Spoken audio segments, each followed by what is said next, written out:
There's a specific kind of torment that no one warns you about when you head off to college.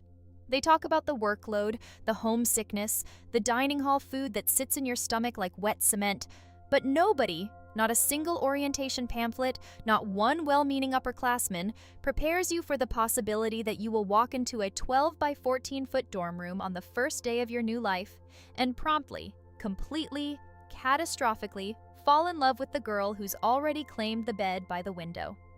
That's what happened to me. My name is Riley, and this is the story of how I survived 6 months of the most exquisite emotional suffering imaginable.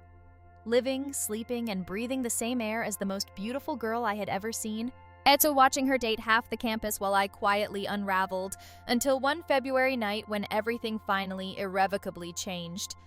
But we have to go back to the beginning. All the way back to August, move-in day, the elevator that was predictably, infuriatingly broken. I had packed too much. I know that now. I knew it then, honestly, as I stood at the base of the stairwell of Whitmore Hall, staring up at 4 flights of stairs with a suitcase that weighed approximately the same as a baby elephant. My glasses were already sliding down my nose. My oversized cream sweater, a poor wardrobe choice for a 90-degree August afternoon, was earning its title by making me sweat through every layer I owned. I had a backpack cutting into my shoulders, a tote bag threatening to snap my wrist, and in approximately 0 remaining confidence that freshman year was going to go well. Still, I started climbing. By the 3rd floor, I was bargaining with the universe. By the 4th, I had given up on bargaining and was simply dragging the suitcase 1 stair at a time, muttering things under my breath that I won't repeat here. Room 412. I stopped in front of the door, pushed my glasses up, took a breath, reminded myself that this was the beginning of everything. New chapter, new city, new me. Then I opened the door, and there she was. She was standing in the center of the room with her back half turned to me, unboxing something from a cardboard container. And even from behind, even in the first fraction of a second before she turned around, I felt it. That immediate, irrational, stomach-dropping awareness of someone beautiful. Dark hair pulled loosely at the nape of her neck. A black tank top, ripped jeans, the easy, unself-conscious posture of someone who had always been comfortable in her own body, who had never once stood in a doorway wondering if she was enough. She turned around, and I saw her face. Dark eyes warm with curiosity, a smile breaking open across her features like she was genuinely, effortlessly happy to see me, a stranger with a suitcase and sweat-damp hair stumbling into her space. "Hey," she said. "You must be Riley." Her voice was low and easy, unhurried. "I'm Morgan." A pause, and then those dark eyes dropped to the suitcase, and one corner of her mouth curved upward. "Need a hand with that?" I have replayed this moment many times. In every replay, I say something charming, something cool, and something that establishes me as a person of at least moderate social competence. What actually happened was, my grip loosened. The suitcase hit the floor, corner first, directly on my left foot.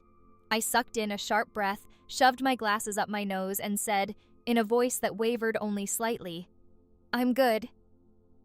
Morgan blinked, pressed her lips together like she was trying very hard not to smile.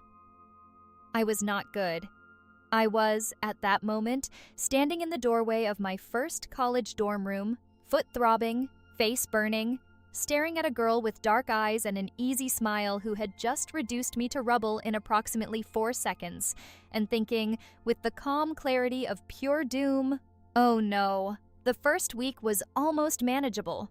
We settled into the rhythms of shared space the way 2 strangers cautiously do, negotiating territory, till learning the language of a new cohabitation. Morgan had already claimed the bed by the window, which I didn't mind. She'd hung a small succulent on the sill and strung a few Polaroids along the wall above her desk, and the side of the room she occupied already felt lived in, warm, like an extension of her effortless ease. I took the bed by the door, stacked my books on the shelves in careful order, arranged my fairy lights just so. We talked. Carefully at first, the way strangers do, circling around the easy topics. Classes, majors, where we were from. She was a sophomore, 19, studying psychology with the kind of quiet confidence that suggested she'd chosen it because she was actually curious about people, not because she'd defaulted to it. I was 18, English literature. I was still dazzled by the idea that someone was going to pay me to read.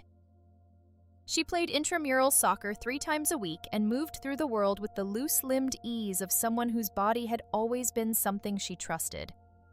I read romance novels and had strong opinions about narrative structure and could go entire days without speaking to anyone if the book was good enough. We were, in almost every measurable way, opposites, but we got along. That was the problem. We got along extraordinarily, dangerously well. She laughed at my jokes, not politely but genuinely, in a way that involved her whole face and sometimes made her tip her head back. Every time it happened, I felt it like a small electric shock somewhere behind my sternum. She had a habit of sitting on my bed instead of her own when she wanted to talk, and just flopping down cross-legged and launching into whatever was on her mind. And each time she did it, I had to concentrate very hard on continuing to exist normally, while acutely, helplessly aware of how close she was, the faint warmth of her, the way she gestured with her hands when she was excited about something. I was falling. I was falling fast, and I couldn't slow it down, and she had absolutely no idea. Then week 2 arrived, and I understood for the first time what it meant to be truly, completely screwed. I came back from the library at 10 in the evening. The walk across campus had been nice. Cool air, the quad lit up golden, a new novel already half read in my bag. I was thinking about nothing in particular, pleasantly tired, looking forward to a cup of tea and 6 more hours of reading. I opened the door to room 412, and Morgan was on her bed. So was someone else, a girl with bright blonde hair and a soccer jacket, and they were very much not studying. And for one suspended, terrible moment, everything went very, very quiet in my head. They looked up. Morgan's expression shifted through surprise and into something that might have been sheepishness, and she said, with extraordinary composure, "Oh, hey Riley, this is Jess. We're just studying." Jess gave me a small wave. Her hair was slightly disheveled. They were absolutely not studying. I said something, I don't know what. Something mumbled and forgettable. I grabbed my pajamas from the drawer without looking at either of them and went to the bathroom down the hall, where I stood under the fluorescent lights staring at my own reflection for several minutes while my brain quietly restructured itself around this new information. When I came back, Jess was gone. Morgan was lying on her side, scrolling through her phone, completely unbothered, and she glanced up and said, "Sorry about that. Hope it wasn't weird." I sat down on my bed. "No," I said. "Totally fine." I am an excellent liar. This was not one of my better performances. It was not fine. It was the opposite of fine. Because standing in that bathroom under those awful lights, I had understood 2 things simultaneously and with perfect clarity. That I was not experiencing a passing crush. This was something deeper and more inconvenient and considerably harder to argue myself out of. And that Morgan dated. A lot. Week 3, there was someone new. Week 4, another. Week 5, Jess again, briefly. Week 6, a girl with dark red hair I'd never seen before. It became a kind of pattern I learned to brace for, coming home from class or the library and clocking the evidence before I'd even fully opened the door. An extra jacket on the hook. Laughter I didn't recognize. The particular charged quiet of a room recently vacated. Sometimes they were watching movies, Morgan and whoever she was with, tangled together on her bed, and I'd sit at my desk with my headphones in and pretend to read while the words blurred on the page. Sometimes they were gone by the time I arrived, and Morgan would be alone again, sprawling across my bed asking me about my day like none of it had happened. And I would answer her and smile and be normal and reasonable and give absolutely nothing away.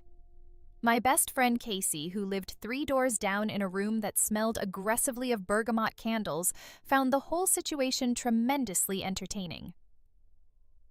"Riley," they said one evening, watching me pace the small length of their floor with impressive speed. "You have 2 options. You tell her how you feel, or you find a way to get over it. That's it. Those are the choices." You're forgetting option 3, I said. What's option 3? Suffer indefinitely in silence while maintaining a pleasant and unbothered demeanor. Casey looked at me with the expression of someone watching a person walk very slowly into traffic. That's not an option. That's just a slow disaster. It's working fine, I said. Riley? I'm fine. Casey. I was not fine. But here's the thing that made it worse. The thing that kept me from simply tucking the feeling away and moving on the way sensible people do when a crush is clearly going nowhere. Morgan was kind, not in a performative way, not in the way of someone who had learned early that being liked was useful. She was genuinely, thoughtfully, specifically kind in the way that makes a person impossible to unlove. She remembered things. She knew I had an 8 a.m. literature seminar on Thursdays and would leave a coffee on my desk before I woke up, still hot, with a little sticky note attached. Good luck today, bookworm.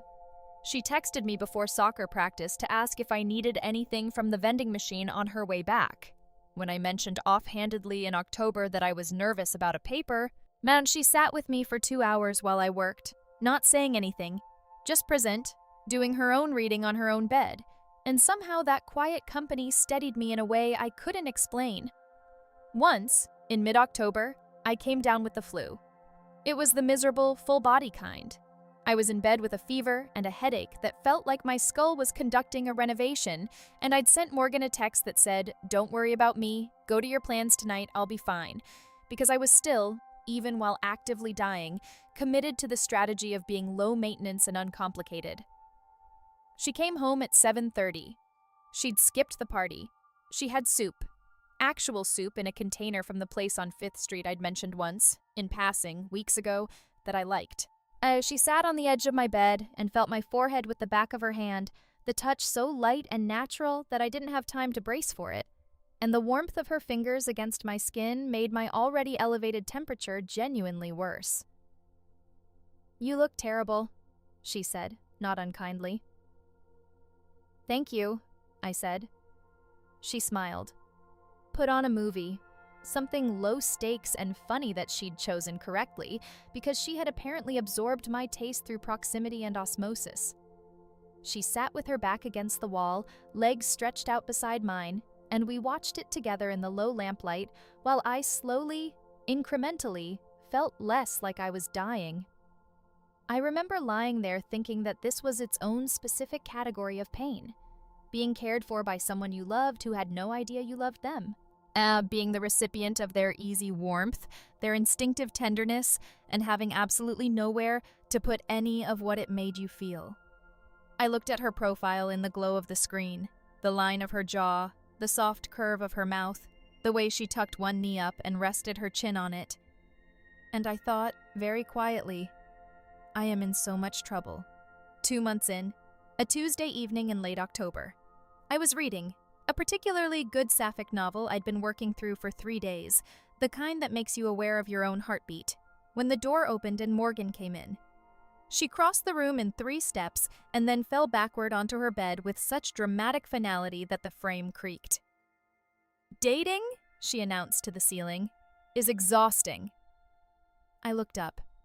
She had one arm thrown across her eyes, at the other dangling off the edge of the mattress, and she looked less like her usual unbothered self and more like a person grappling with something she hadn't quite figured out how to name. "Rough date?" I asked. She moved her arm, looked at the ceiling. "Not rough exactly, more like fine. She was fine. She's great, actually, objectively. Smart, funny, pretty." A pause. But I kept sitting there thinking that something was missing. Like there's this thing I'm looking for and I can't find it anywhere I'm looking. I held my book very still. "Have you figured out what the thing is?" I asked. She turned her head to look at me then, and the directness of it. Those dark eyes, that particular way she had of looking at you like she was actually paying attention, made my breath catch somewhere in my chest. "Not yet," she said. "But sometimes I wonder if I've been looking in the wrong places entirely." The room was very quiet for a moment, the kind of quiet that has a texture to it, I opened my mouth. Her phone buzzed. She sat up, glanced at the screen, and her face shifted back into something easier. "Oh, that's Emma. We're doing dinner. Do you want anything? I can bring something back." She was already standing, already reaching for her jacket, already transitioning back into the easy, forward-moving Morgan who didn't sit still long enough for the air to get heavy. "I'm okay," I said. "Have fun." She smiled, touched my shoulder briefly as she passed. Just a hand, warm and fleeting, there and gone. And then the door closed behind her and I was alone with my book and the echo of a conversation that had ended too soon. I sat there for a long time. Maybe I'm looking in all the wrong places. I turned the phrase over in my mind like a stone, examining it from every angle. Then I put it carefully away because I had learned by now that the most dangerous thing I could do was hope. 3 months in, November. Something shifted. Not dramatically. Not in a way I could have pointed to and named. More like a gradual reorientation, a slow tilting of something that had been fixed. Morgan started coming home earlier. She still went on dates. I want to be honest about that, because this is not a story where everything suddenly got easy. But she stopped staying out as late, and when she came home to our room, to the space we shared, with a kind of deliberateness that I told myself meant nothing. She started asking me things, not the easy, passing questions of roommates navigating shared logistics, but actual questions, the ones that required answers. What I thought about the book I was reading, whether I believed people could fundamentally change or just adjust. What I wanted my life to look like in 10 years. The conversations started going longer, stretching past midnight sometimes, both of us talking in the low light with the world outside gone quiet, and I'd think afterward that I hadn't laughed that much in a very long time. And she started asking me about her outfits. This was its own particular torture. She'd be getting ready for a date, standing in front of the mirror, holding 2 shirts, that small crease of genuine uncertainty between her brows. And she'd turn to me and say, "Which one?" And I would look at her, standing there in the warm light, already beautiful regardless of what she wore, and I'd point to whichever shirt, and she'd nod seriously like my opinion was something she was actually filing away, and then she'd go out to spend the evening with someone who wasn't me. The night everything started to tilt further happened in early November. A Wednesday, I think. Morgan had gone on a date, first one in almost a week, and I'd been home reading, expecting her back around 11 or 12, maybe later. She walked in at 8:15. I looked up. She had her boots in her hand.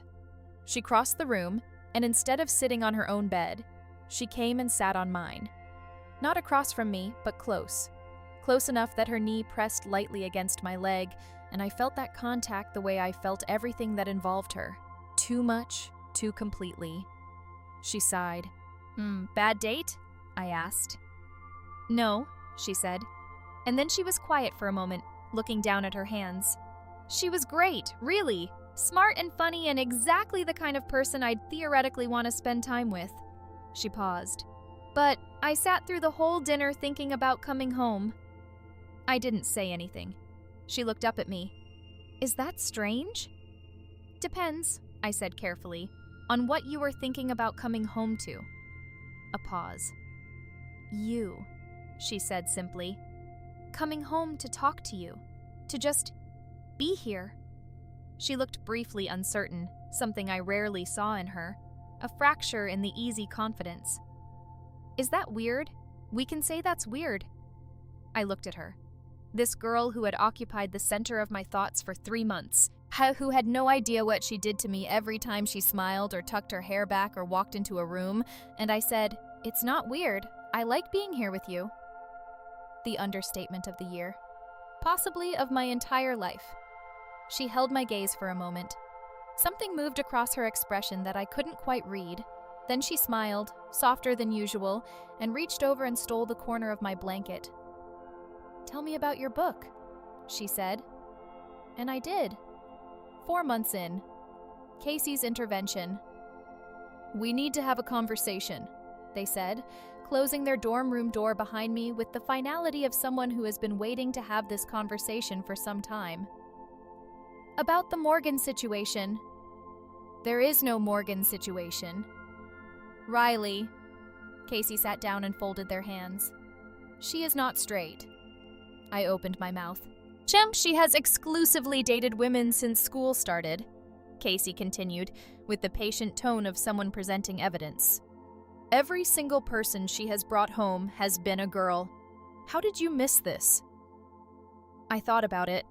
I thought about Jess and the red-haired girl and Emma and all the others. And I realized, with a plummeting sensation somewhere in my middle, that Casey was completely right. I had been so consumed by the fact of Morgan dating other people that I had somehow failed to register the obvious through line connecting all of them. She wasn't straight. Morgan wasn't straight. I was the world's most comprehensively oblivious lesbian. Okay, I said slowly. So she's not straight. And, Casey said, she is clearly, obviously, practically screaming it from the windows into you. She's not. She asks your opinion on her outfits before dates. She comes home early to spend time with you. She sat with you for a whole night when you had the flu, even though she had plans. Casey leveled a look at me. Riley, she's into you. I went back to the room with my thoughts turning over themselves in clumsy circles.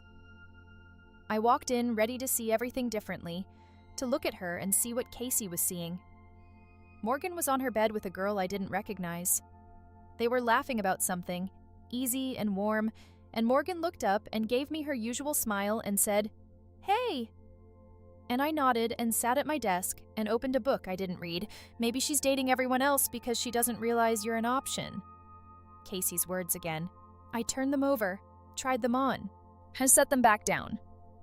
But I started noticing things I hadn't let myself see before. The way her eyes tracked me when I moved across the room, not obviously, but consistently, a steady, quiet attention I hadn't registered before. The frequency with which she found reasons to touch me, brushing something from my sleeve, adjusting my glasses, settling behind me during movie nights, and running her fingers absently through my hair in a way that she seemed not to notice she was doing, but which made the entire length of my spine go warm. The afternoon, I mentioned that someone from my English literature seminar had asked me to study together. A boy, I'd said, which was accurate. He was doing his thesis on Woolf and needed a second reader. Morgan's expression did something specific and subtle. Is he into you? She asked. I don't know, I said. Honestly. Probably not. Are you into him? I looked at her. No. She held my gaze a beat longer than the question required. Then she looked back at her laptop. But I had seen it. The brief, involuntary easing of something in her face. The shadow of relief she hadn't quite managed to conceal. I put that information somewhere careful and tried not to look at it too directly. 5 months in? December. Morgan stopped dating. Not entirely. There was one evening out in 3 weeks, maybe 2, but the rhythm that had defined the first months of the semester simply slowed and quieted. She was home. She was always home. Or more precisely, she was wherever I was. And the distinction felt meaningful in ways I couldn't quite articulate. Movie nights became the fixed geography of our weeks. We'd build a nest of blankets on one of our beds, usually hers because the mattress was more forgiving. And she'd dim the lights and I'd pick something, and we'd spend the evening shoulder to shoulder with a bowl of something between us, narrating the plot to each other under our breath, laughing at the wrong moments, talking over the boring parts. One night in mid-December, it was a romantic comedy. Something light and predictable, with a third-act crisis and an inevitable reunion. There was a scene somewhere in the second half where the two leads stood in a doorway, speaking in low voices, moving incrementally closer, and the moment before they kissed stretched out almost unbearably long. I was watching the screen. And then I was not watching the screen because I had become very, very aware that Morgan was watching me. I could feel it. The particular quality of being looked at carefully, being the focus of someone's attention. I kept my eyes on the television for a deliberate count of 3. Then I turned my head. She was right there. We were lying close, as we always did, shoulders touching and legs parallel under the blanket, and when I turned, she was already turned toward me, and her face was closer than I'd expected. The dark warmth of her eyes and the soft set of her mouth, all of it right there, immediate, and the distance between us was a matter of inches, and the air between us had gone very still. The moment had weight. It had texture. It lasted, one breath, then another. Then she blinked and looked away and said, "Want more popcorn?" I said yes. I didn't want more popcorn. This happened again and again, these almost moments. These pauses where the air got thick and something shifted, and I thought maybe now and then nothing happened. The moment dissolved, and we both looked away and kept breathing and went back to being whatever we were. Not quite just roommates, not quite anything else. Every time it happened, I had to remind myself of all the reasons I wasn't going to say anything. What if I was wrong? What if the moments I was reading as significant were just Morgan being warm and tactile, the way she was with everyone? What if I said something and she looked at me with that open, kind face, genuinely surprised, and said, "I don't think of you that way," and we spent the rest of the semester trapped in 12 by 14 feet of unbearable awkwardness?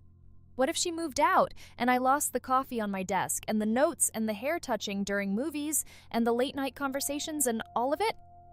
I had too much to lose, I told myself. It was better to have almost, indefinitely, than to risk having nothing. I was wrong about that, but I didn't know it yet. 6 months in, February, a Friday, Morgan had gone on a date. First one in over 2 weeks. She'd gotten ready in that familiar, careful way, asked me about the blue shirt versus the gray one. Blue, always the blue, it made her eyes go warm and deep, and I was done for every single time. And gone out around 6:30 with a small wave and a smile that looked, if I was honest, slightly distracted. I'd read for a while, made tea, tried to concentrate on the chapter I'd been picking up and putting down for 3 days. At 9:15, the door opened. Morgan came in, closed it behind her, and stood there. She didn't say anything. She didn't move toward her bed or her desk or the bathroom. She just stood inside the door with her jacket still on, looking at me, and there was something in her expression that I hadn't seen before. Something careful and open and uncertain all at once. I put my book down. "How was it?" I asked. She didn't answer right away. She took her jacket off, hung it slowly, and then came and sat on my bed. Close. Closer than usual. I could feel the warmth of her, could smell the faint trace of her perfume, and I held myself very still. "Can I ask you something?" she said. "Of course." She looked at her hands for a moment, then she looked at me. "Do you ever think about us?" The word landed in the quiet room and sat there. Us?" I repeated. "You and me." She held my gaze.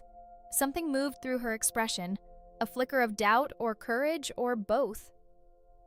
"Do you ever wonder if—" She stopped, shook her head, and the uncertainty in it broke my heart a little.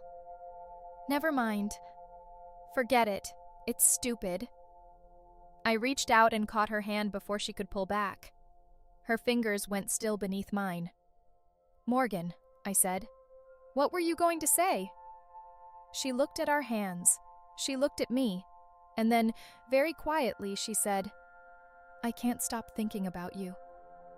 The room was very still. "I keep going on all these dates," she continued, and her voice had gone soft, the usual ease of it stripped back to something underneath that was more raw and more honest.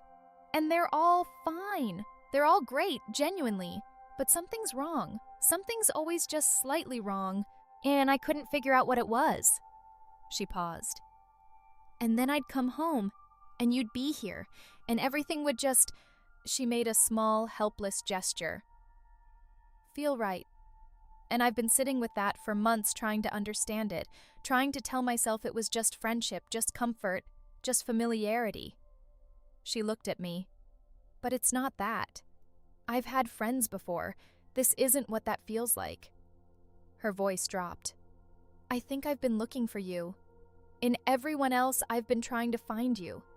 And I didn't even know it until tonight when I sat across from someone perfectly lovely, and the only thing I wanted was to be here. The silence after was one of the clearest I have ever known. She looked scared. Actually scared. This girl who was effortlessly confident. Who moved through every room like she owned the floor beneath her feet. Who made everything look easy. She looked at me with something naked and unguarded in her eyes and said, "Say something. Please say something, because I'm barely holding it together here, and if I've ruined this, if I've made things weird..." I kissed her. I just leaned forward, closed the last of the distance, and pressed my mouth to hers. She went completely still for one suspended moment, surprised, the sharp intake of breath, the pause, and then she kissed me back. Oh. Her hands came up to my face, palms curving warm against my jaw, tilting me toward her, and mine found the fabric of her shirt and held on, and we kissed like we'd been waiting 6 months to do exactly this, which I had been, and apparently so had she, as in it was everything I'd imagined and also nothing like I'd imagined, because imagination has a ceiling, and the reality of Morgan, the warmth of her, the way she kissed me like I was the only thing in the room, the small sound she made against my lips, was something imagination had not been able to prepare me for. When we finally broke apart, we were both breathing unevenly. She rested her forehead against mine, and we sat there in the low lamplight, foreheads touching, and she whispered, "You feel it too." It wasn't quite a question. I laughed. I might have been crying slightly. "Morgan," I said, "I have been in love with you since move-in day." She pulled back to look at me. "Since August." "Since August?" "Riley." Her eyes were wide. "It's February." "I know." "That's 6 months." "I'm aware." 6 months of..." She stopped. As something shifted in her expression, moving from disbelief into something that looked almost like anguish. "Oh God, all those times I brought people home, all those times I..." She covered her face with her hands. "I'm the worst person alive." "You didn't know," I said. "I should have..." "You didn't know," I repeated. I took her hands away from her face, and she let me, and I held them, and she looked at me with those dark eyes that had been watching me across the room for months. "I didn't tell you, and you didn't know." "I didn't even know you were..." She paused. "I mean, Riley, I genuinely thought you might just be really into the aesthetic." I stared at her. "I own exclusively flannel. I have read 63 sapphic romance novels this year alone. I have a poster of Hayley Kiyoko in my wardrobe." "The wardrobe!" She laughed. And it was startled and bright and so entirely her. "I never looked in the wardrobe." "The wardrobe is doing a lot of work," I said. She was still laughing. And then she wasn't laughing, but she was smiling. That full, warm, open smile, the one I'd been cataloging for months, except now it was directed entirely at me, and now I understood that it meant something, and I felt it like a struck match, warm and immediate and illuminating. She brought our joined hands up and looked at them. Then she looked at me. "We're here now," she said. "We're here now," I agreed, and she kissed me again, slower this time, and gentler, and I let go of every careful, contained thing I had been holding at a distance for 6 months and let myself simply be there, in that room, with her. That night stretched long and golden. We talked until 2 a.m, sitting cross-legged on my bed facing each other, going back through the months with new eyes, laughing at ourselves, at how much we'd each missed, at the specific ways we'd both been oblivious in our own directions. She told me that around the 3rd month, she'd started noticing that coming home felt different from going out, that something in her chest would settle when she walked through our door and found me there. She'd thought it was comfort, familiarity, the quiet satisfaction of a friendship that felt easy. But then I'd mentioned someone from class might be interested in me, and she'd felt something sharp and unpleasant that she hadn't recognized right away. And then she'd recognized it. And then she'd spent the following weeks telling herself that it was complicated, that she didn't know what to do with it. that maybe if she went on enough dates, the feeling would resolve itself or go away. It didn't go away, she said. I noticed, I said. She threw a pillow at me. I threw it back. She grabbed it, and then she was leaning forward, and I was laughing, and she pressed the pillow against my face and then dropped it and kissed me instead, and I thought, this is the best night of my life, and meant it without reservation. The weeks that followed were a kind of recalibration. Casey, when we told them, hands held, standing in their doorway, screamed. Genuinely, full-throated, without apparent concern for the surrounding residents, screamed finally so loudly that 4 people emerged from their rooms to see what had happened. Morgan found this hilarious. I found it mortifying. We were both grinning. Word spread. Morgan's soccer team sent a group text full of capital letters and extremely pointed commentary about the months she'd spent being what they collectively termed so obviously gone for her roommate. My English literature friends, who had witnessed 6 months of increasingly distracted reading and mournful sighing, were relieved. Our floor RA gave us a single knowing look and then said nothing, which I appreciated. And through it all, there was the remarkable, disorienting ease of being with Morgan now, actually, openly, without pretense. We had already done the hard work of knowing each other. The months of late-night conversations and shared silence and learning the particular grammar of each other's moods had built something real without either of us quite intending it, and now we got to stand inside it and call it by its right name. She called me her girl.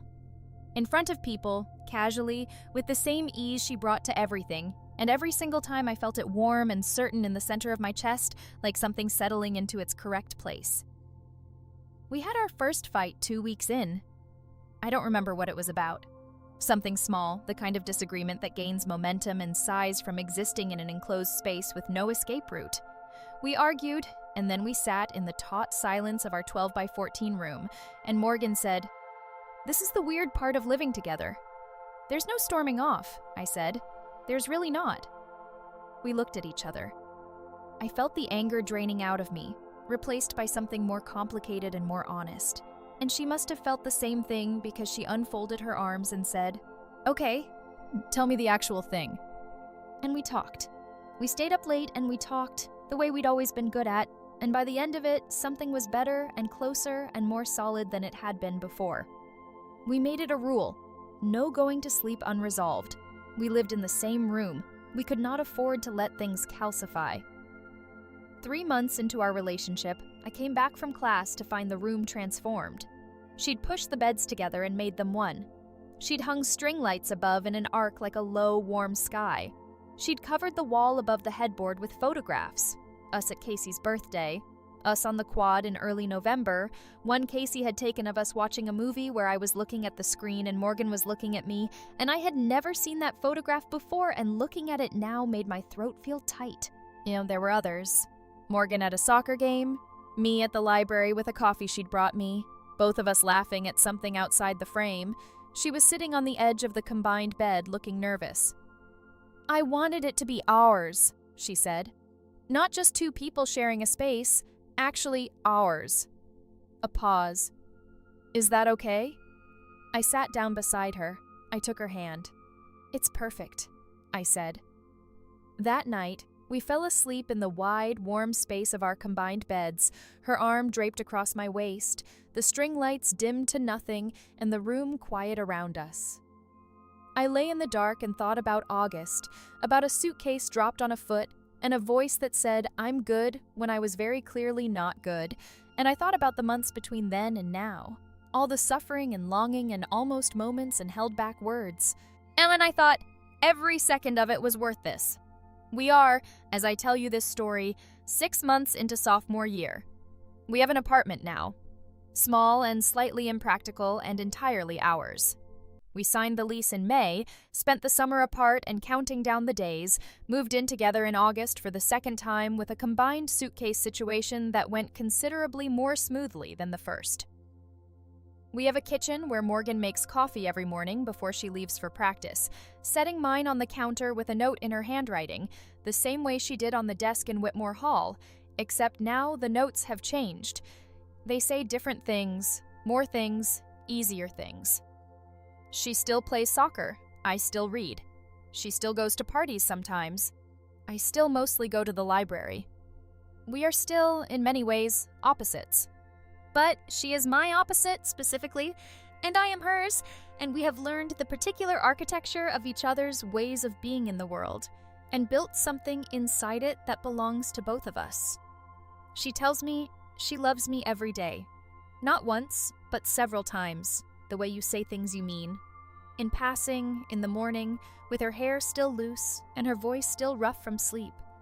At the end of long days when we come home to each other, and the sight of her in the doorway still does the same thing to me it did on that first day, that immediate, irrational, certain thing. I used to pretend. To be asleep. To be somewhere else mentally, emotionally, tucked away inside some managed and survivable version of myself. Now I don't pretend anything. I'm right here, in this apartment, in this life. Not with this person who wandered into my story on a hot August day and never, as it turned out, left.